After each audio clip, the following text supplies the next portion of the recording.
প্রিয় ছাত্রছাত্রীরা, আজকে আমি তোমাদের কেবির মাধ্যমে ক্লাস 8-এর পরিবেশ ও বিজ্ঞানের যে সমস্ত প্রশ্নগুলো দেওয়া আছে 8 নম্বর স্কুলের পেজ নম্বর 204, সেখানে যে সমস্ত প্রশ্নগুলো আছে সমস্ত প্রশ্নের উত্তর আমরা আলোচনা করবো আজকে এই ভিডিওর মাধ্যমে। তোমরা ভিডিওটা শুরু থেকে শেষ অবশ্যই দেখবে। আর চ্যানেল যদি নতুন হয়ে থাকে অবশ্যই তোমরা চ্যানেলটাকে সাবস্ক্রাইব করে রাখবে। পরবর্তী যে স্কুলগুলো আছে সেগুলো প্রশ্নোত্তর পাওয়ার জন্য এবং এর আগের স্কুলগুলো প্রশ্নোত্তর আমরা আলোচনা করে দিয়েছি, তোমরা প্লেলিস্ট থেকে সেটা পেয়ে যাবে। সেই প্রশ্নোত্তরগুলো অবশ্যই দেখে নিও। তো 8 নম্বর স্কুলে দেখো প্রথম প্রশ্ন দেওয়া আছে ফিজিক্যাল সায়েন্সের প্রশ্ন, 6টা এমসিকিউ টাইপ প্রশ্ন এখানে দেওয়া হচ্ছে। একের দাগে বলা আছে সঠিক উত্তরটি চিহ্নিত করো। কোনো বস্তুর ভর 10 কেজি হলে বস্তুটির ওজন হবে, কোনো বস্তুর ভর 10 কেজি হলে বস্তুটির ওজন হবে কত? ওজন কত হবে সেটা তোমাদের এখানে হবে। তাহলে 9.8কে আমাদের 10 দিয়ে গুণ করতে হবে। তাহলে 10 গুণ 9.8, তাহলে 9.8কে 10 দিয়ে গুণ করলে কী হবে? এই একটা পয়েন্টের জন্য হয়ে যাবে, তাহলে 98 হয়ে যাবে। তাহলে অপশান এ হবে 98 নিউটন। এরপরে তরলের চাপ ক্রিয়া করে, তাহলে তরলের চাপ ক্রিয়া করে কি সব দিকে সমানভাবে। এরপরে আছে পরমাণুর মধ্যে সবচেয়ে ভারী কণাটির নাম, সেটা হবে নিউটন, অপশান বি। তারপরে আছে জলে দ্রবীভূত অবস্থায় তড়িৎ পরিবহন করে, সেটা হবে NaCl, অপশান এ। প্লবতার একক হলো কি? এটা হবে প্লবতার একক হলো কি? নিউটন। 6 দাগে বলা হয়েছে চাঁদের গড় অভিকর্ষ ত্বরণ পৃথিবীর গড় অভিকর্ষ ত্বরণের 1/6 গুণ, অপশান সি। এরপরে আছে সেটা বলা আছে 2 দাগের নিচের বিবৃতিগুলি সত্য না মিথ্যা লেখো। প্রথম প্রশ্ন, একটি অধাতুর উদাহরণ হলো কার্বন, এটা সত্য।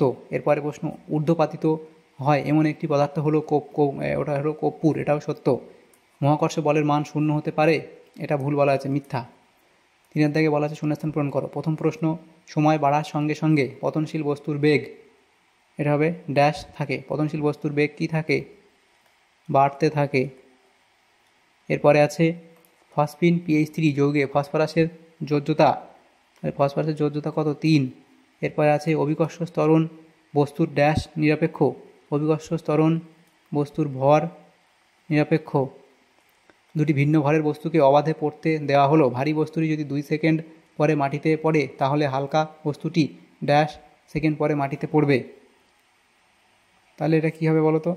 দেখো কি, দুটি ভিন্ন বস্তুকে অবাধে পড়তে দেওয়া হলো, ভারী বস্তুটি যদি 2 সেকেন্ড পরে মাটিতে পড়ে তাহলে হালকা বস্তুটি কতক্ষণ? তাহলে হালকা বস্তুর কী হবে? 2 সেকেন্ডের বেশি সময় পর মাটিতে পড়বে, অর্থাৎ 2 সেকেন্ড এর বেশি সময় পর মাটিতে পড়বে, এটাও লিখতে পারো। বা তোমরা সেখানে 3 সেকেন্ড লিখতে পারো বা 2 এর বেশি সেকেন্ড লিখতে পারো। এরপরে প্রশ্ন দেওয়া হচ্ছে, দেখো সেটা কি বলা আছে, সেগুলো বলা হয়েছে। দেখো 4 দাগের প্রশ্ন আছে, 4 দাগের প্রশ্ন। প্রথম প্রশ্ন, কুলম্ব এর সূত্রটি লেখো এবং চিহ্নগুলো অর্থ লেখো।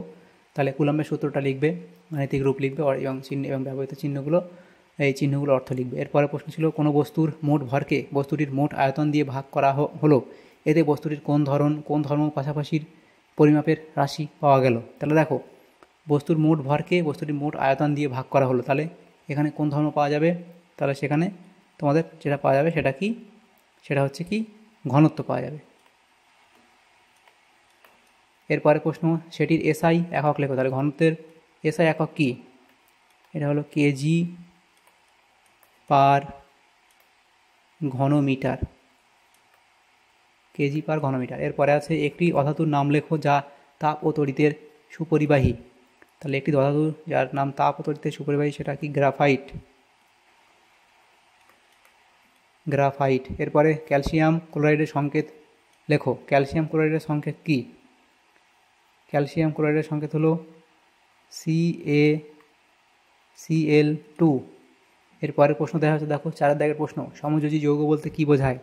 তাহলে সমযোজী যৌগ কাকে বলে এটা লিখলে। এবং তুঁতের বর্ণ কীরূপ? তাহলে তুঁতের বর্ণ তোমরা লিখবে কীরূপ? তুঁতের বর্ণ হচ্ছে নীল বর্ণ, তুঁতের বর্ণ হচ্ছে নীল বর্ণের। এরপরে আইসোটোপ ও আইসোবার কাকে বলে? তাহলে আইসোটোপ কাকে বলে লিখবে, মৌলের বিভিন্ন পরমাণু, একই মৌলের বিভিন্ন পরমাণু যাদের পারমাণবিক সংখ্যা 1 কিন্তু নিউক্লিয়াসে ভিন্ন ভিন্ন সংখ্যক নিউট্রন থাকে, নিউট্রন থাকার জন্য ভর সংখ্যা আলাদা হয়, তাদের পরস্পরের আইসোটোপ বা সমস্থানিক বলে। উদাহরণ দেবে। আইসোবার কাকে বলে? বিভিন্ন মৌলের পরমাণু যাদের পারমাণবিক সংখ্যা আলাদা কিন্তু ভর সংখ্যা সমান, তাদের পরস্পরকে আইসোবার বলে। যেমন উদাহরণ তোমরা দেবে, এই অবধি লিখবে। এরপরে প্রশ্ন দেওয়া হচ্ছে, দেখো লাইফ সায়েন্সের প্রশ্ন। লাইফ সায়েন্সের প্রথম প্রশ্ন কী দেওয়া হয়েছে? 1 দাগে সঠিক উত্তরটি নির্বাচন করো। প্রথম প্রশ্ন, দেহের বর্জ্যকে মূত্রের মাধ্যমে দেহ থেকে বের করে দিতে সাহায্য করে যে অঙ্গটি, সেটি কি? সেটি হবে কি? বৃক্ক, অপশান এ। রক্তচাপ নিয়ন্ত্রণ করে কে? সেটা হবে পেশিকলা।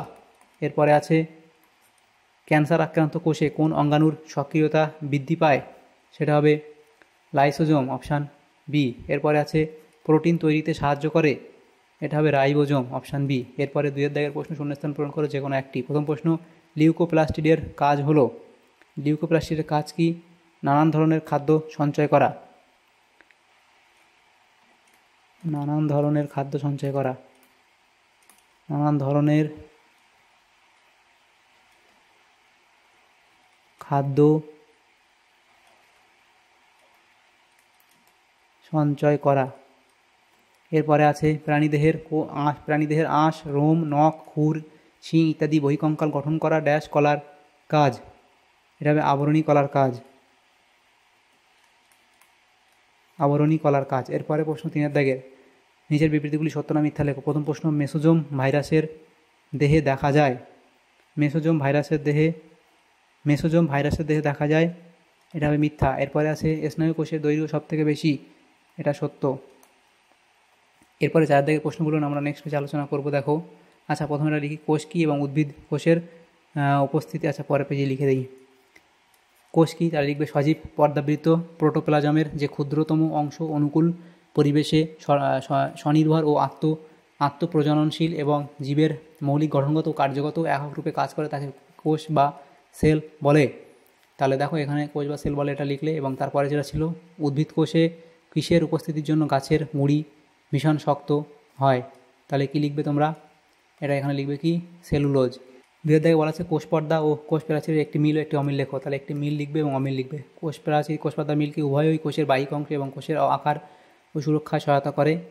কোষ পর্দা, কোষ প্রাচীর এবং অমিল কি? কোষ পর্দা কী করে? জীবিত এবং নির্বাচনীভাবে অভেদ্য এবং সকল কোষেই থাকে। আর কোষ প্রাচীর কি?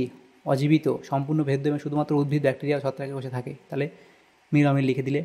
এরপরে পরের প্রশ্ন যে আছে কি, লোহিত রক্তকণিকার আকার গোল আর দুপাশ চ্যাপ্টা আকৃতির হওয়ার কারণ কি, সেটাই অবধি তোমরা লিখবে, তাহলে এই প্রশ্ন তো তোমাদের হয়ে যাবে। এরপরে 4 দাগে বলা আছে ভাজক কলা দুটি কাজ লেখো। ভাজক কলার কাজ, মাতৃকলা বৃদ্ধি, নতুন অঙ্গ সৃষ্টি, ক্ষতস্থান পূরণ, রক্ষণমূলক ভূমিকা, সংবহন কলায় শীষ ইত্যাদি কাজগুলো লিখবে। তাহলে আমাদের এখানে যে প্রশ্নগুলো ছিল, দেখো ক্লাস 8-এর যে প্রশ্নগুলো ছিল পরিবেশ ও বিজ্ঞানের 8 নম্বর স্কুলের সমস্ত প্রশ্নের উত্তর আমরা আলোচনা করলাম আজকে এই ভিডিওর মাধ্যমে। তোমাদের যদি সামান্যতম উপকার এসে থাকে ভিডিওটা, অবশ্যই একটা লাইক করবে, আর বেশি বেশি করে বন্ধুদের সাথে শেয়ার করবে। আর এবং পরবর্তী স্কুলগুলোর প্রশ্ন উত্তর পাওয়ার জন্য অবশ্যই তোমরা আমাদের চ্যানেলটাকে সাবস্ক্রাইব করে রাখবে। Thanks for watching.